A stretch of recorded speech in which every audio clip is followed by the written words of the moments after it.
Dr. Lucy Papillon is an innovative, transformational psychologist and internationally known author who dwells in possibilities that can instantly spark breakthroughs for any organization. Her perspective expands one's view of self and reveals new, exciting ways to approach challenges. Now experience Dr. Lucy Papillon as she inspires us to access the power within. Notice that I walked on exactly as I walked on at the beginning of the talk. And I did that for a purpose.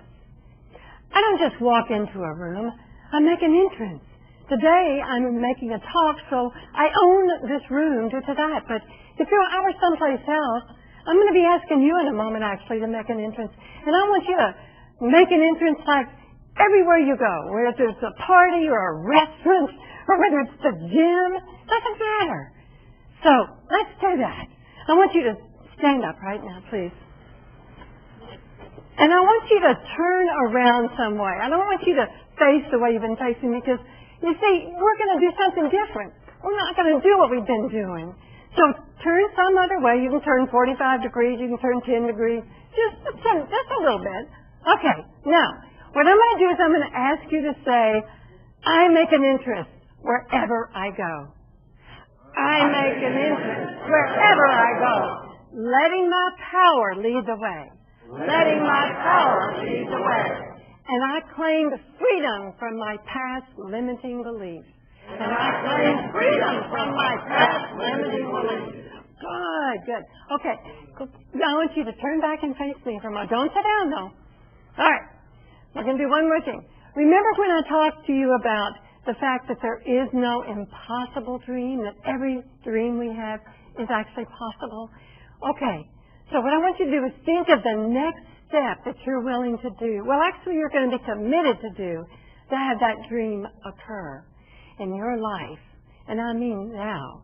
So I want you to say right after me, I commit to. When I say that, I commit to. But you're going to finish the sentence with whatever it is you're willing to do in your life to have this dream come into being. Okay? I commit to. I commit to. I do not believe you. All right, let's do this again. All right, I really want you to convince me that not only are you going to do the step, but you're committed to doing the step. Okay? Here we go. I commit to. I commit to. All right, that's great. Thank you. Have a seat. Okay, all right. Now, I want you to turn to the person next to you and tell them how it felt to you to do that.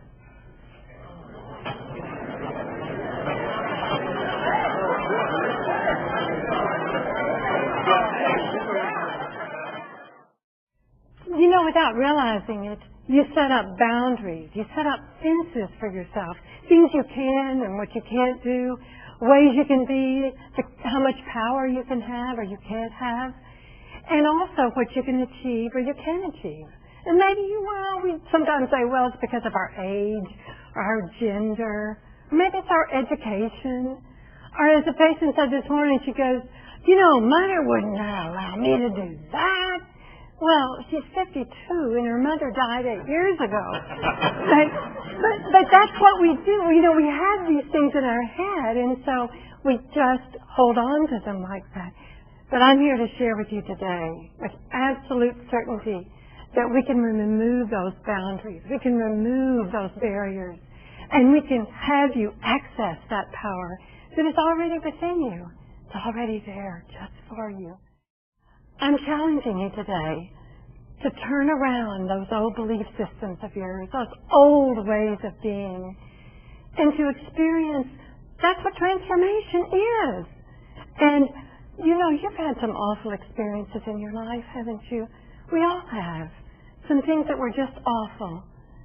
But when you heal those places, it will expand you. And it will have you be able to access that power within you even more easily. And I know that it's difficult sometimes to remember those experiences, but if you dig really deeply, you can. And I'm reminded now of a man who's been seeing me for about a year. He's head of a corporation. He's quite successful in the material realm. But he came in and he said, you know, I have so many issues that they're preventing me from my being able to tolerate my life from the inside out. And I said, well, tell me about your earliest memory. And he started sobbing. And he said, well, I'm sitting at my mother's feet, and I'm waiting. And I'm waiting for her to acknowledge me. And she hasn't said a word. And she acts as if she doesn't even notice I'm there. And he said, I decided if I waited just a little longer, that she'd put her hand on me and she'd say, you're loved. And then I'd feel visible and I'd feel like I deserved to be on the planet. It never happened. He said, I waited, I went back night after night and I waited and he said, you know, I'm still waiting. I find myself, you know, I was 4 then, but here I am and I'm still waiting. I just feel like at some point I'll get the sense that I'm a being worthy of having my mother pay attention to. You know, that's such a poignant example of how powerless we can feel when we haven't healed our issues, and how even though we've made many accomplishments in our lives, many like he had, it doesn't matter.